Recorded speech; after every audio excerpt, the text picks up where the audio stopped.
So, hypothetically, I have a job.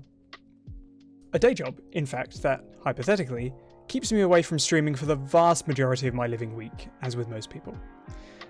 Every now and again, at my very hypothetical workplace, something hypothetical happens. Like a fire. So imagine in this mostly concrete warehouse full of crates, at one end is a service area. Completely hypothetically, of course, but pretend, humour me, if you will.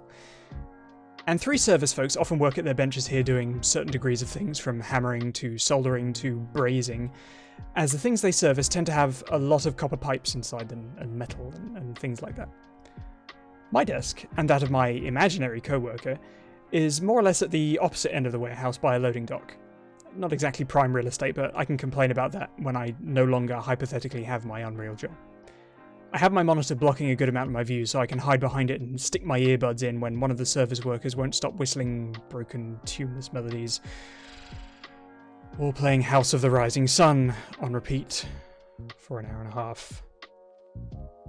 But it can mean being unaware of things until something audible happens, till someone makes a noise, like someone shouting in panic and alarm at a fire, hypothetically. I whip around from my desk to see one of the service guys, henceforth called Deadwood, because he's not real, manhandling a metal trash can which currently is holding a very, very nice array of flames inside it. Apparently, what happened was, Deadwood had been brazing a component and thought it had cooled down enough to throw it into the trash, into which another technician, Kirby, had just thrown ethanol-soaked rags. So you can see how easily this happened. Now, I don't know if many of you have fire training, but there are a few options that might have worked here to put the situation to bed very quickly. First of all, would have been to take the very metal and fire-resistant trash can outside. The second might have been to put a lid on it. Neither of these happened, but I will tell you what did. Hypothetically. When I stand up, this is the picture before me. Mr. Trash Can on the left, near a glass door. Deadwood on his way to do something with it. Kirby is standing nearby in watchful suspense on the right. The first thing Deadwood does is pick up the trash can and turn it over, presumably to try and smother the fire. I don't know if you've ever turned a trash can over, but one thing it isn't ever is neat. The trash inside is not like Half-Life 2, either empty or with a flat-rendered garbage screen that functions as an inner false lid without any physics. This is more like Viscera cleanup detail, where everything can and will spill given the chance, spread chaos and confusion, and potentially a lot of bloody mess. And I was really worried, hypothetically, that I was about to witness a real-life hypothetical reenactment of this. So he upends the trash can, and the fire, predictably, spreads. Not only because the trash can was, such as its purpose intended, full of trash, which impeded the intended seal on the concrete floor, but also because it's all on fire. By now there's been enough noise that the head engineer, Mr. Bulldog, enters. Absolute polar bear of a man, but perpetually sweaty. And, to my immense relief, he's carrying a fire extinguisher. Top marks, Bulldog. Thank you. He looks at the fire, looks at the extinguisher, back to the fire, and then proceeds to try and stamp it out with his foot. His mortal, human, burnable foot, while holding the fire extinguisher. It's at this point, I should tell you about some of the other things in the trash can, because ethanol by itself isn't very eventful to burn, even if it's on a towel. It can, however, cause other things to burn, like packing peanuts. Packing peanuts are made from expanded polystyrene, a substance that is perfectly flammable and considerably toxic when lit.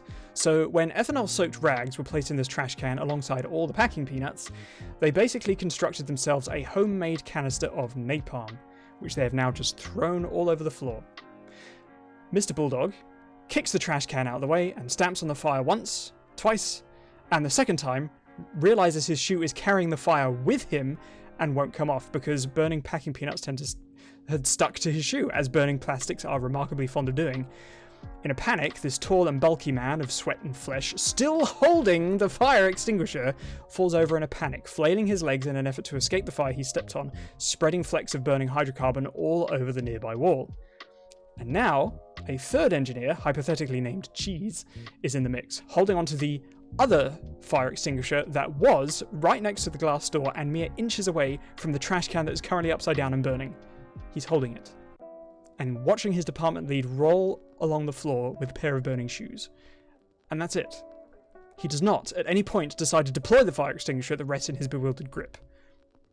Deadwood reappears heroically, looking to assault the burning, spreading, toxic backyard napalm monster with something that I would very much not consider an effective firefighting tool.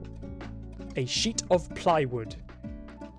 Sheets of plywood are not known for their aerodynamic properties, seeing as they act somewhat as sails and create a lot of downdraft, which, when you're trying to contain a fire, especially one comprised of a lot of very light bits of burning plastic, downdraft is kinda catastrophic. I watched this grown man throw a 6-foot flat of plywood over the mound of burning trash, wondering what on earth he thought it would achieve to add one of the quintessential ingredients in any given fire, probably the very first thing that ever burnt in human history, onto an already extant source of flame. So imagine his surprise when his kite of kindling only succeeded in spreading the licks of fire further out from it with a spectacular whoosh. And not only that, after having cast the wood into the fires of Mount Doom and realising his failure, he tries to pick it back up again and jumps in shock when he realises the napalm has now stuck to the wood he is holding. By the grace of some higher entity, the fire on his wood does not take hold, and perhaps because his lightning-fast panic ejection of the wood across the service area caused such a draft as to extinguish it. And I'm standing here, hypothetically, thinking, this is how a concrete building burns down. I am watching no fewer than 4 grown-ass men, 2 of whom are actually holding fire extinguishers, not only fail to put out a trash can fire, but spread it with their primary school attempts to put it out. And I think even that's unfair to folks in primary school, because if you give an 8-year-old the chance to throw down with a fire extinguisher, you can bet the room would be covered in foam before you even said, okay, there's the fire. As I considered whether I could walk 70 feet and back to the fire extinguisher at my end of the warehouse before the entire service department immolated itself, Deadwood retrieved the trash can and managed, this time, to plant it over the brunt of the inferno, while Kirby, who had been filling a tiny jug of water from the service sink, poured his fresh service juice onto the floor next to it, making a sad, soft hiss. And then it was done. I watched the department pick itself back up among the sticky mounds of melted thermoplastic, scorched towels, marks of burnt shoe, and sweaty bodily impacts on the floor, and vowed that if anything like this ever happened again, I'd film it.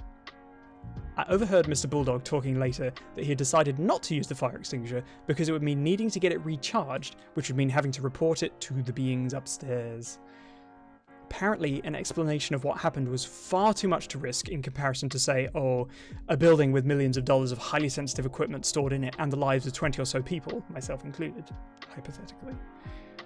So I also vowed, if this would happen again, I would spray the ever-loving fuck out of a fire extinguisher and not just contain it to the fire, but also douse the people who literally fell over themselves not to properly attend the first one.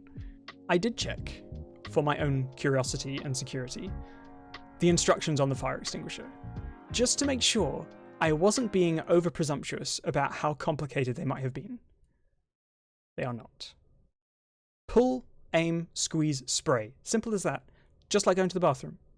These people are engineers, and they still almost managed to start a fire over a concrete floor. Famously non-flammable concrete. Hypothetical.